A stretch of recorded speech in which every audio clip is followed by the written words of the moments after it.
இந்திய ஜனநாயகத்திற்கே பெரும் கரும்புள்ளி நேத்து. உலக நாடுகள் மத்தியிலேயே இந்தியா தலை கவிழ்ந்துள்ளது. என்னன்னு கேட்டீங்கன்னா, ராகுல் காந்தி அவர்கள் மிகப்பெரிய உண்மையை வெட்ட வெளிச்சமாக்கினார்.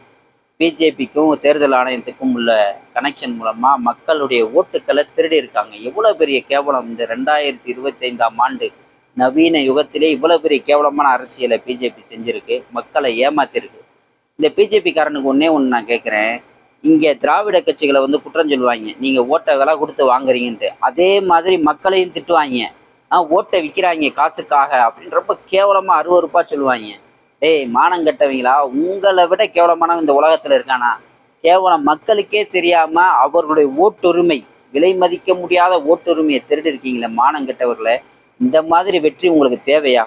தெரியாம கேட்குறேன், என்னைக்காவது உங்களுடைய வரலாற்றுல நேருக்கு நேர் நின்று ஜெயிச்சிருக்கீங்களா? இந்த மாதிரி கேவலமாக குறுக்கு வழியில் தான் ஜெயிச்சிருக்கீங்க. அதுக்கு உதாரணம் தான் நேற்று ராகுல் காந்தி அவர்கள் உங்களை போட்டு கிழிச்சு உண்மையை மக்களுக்கு வெளிப்படுத்தி சொல்லியிருக்காரு.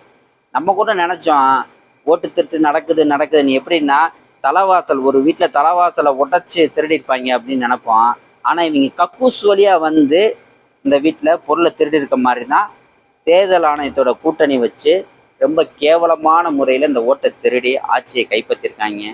மக்களே வருங்காலத்தில் ரொம்ப உஷாரா இருக்கணும். எல்லா மக்களும் சிந்திக்கிறாங்க, என்னடா இவங்களுக்கு நம்ம ஓட்டே போடலையே, எப்படி ஜெயிச்சாங்கன்ட்டு. இப்போ தெரிஞ்சு போச்சு எப்படி ஜெயிச்சாங்கன்னு சொல்லிட்டு. மக்கள் வருங்காலங்களில் ரொம்ப உஷாரா இருக்கணும். நன்றி, வணக்கம்.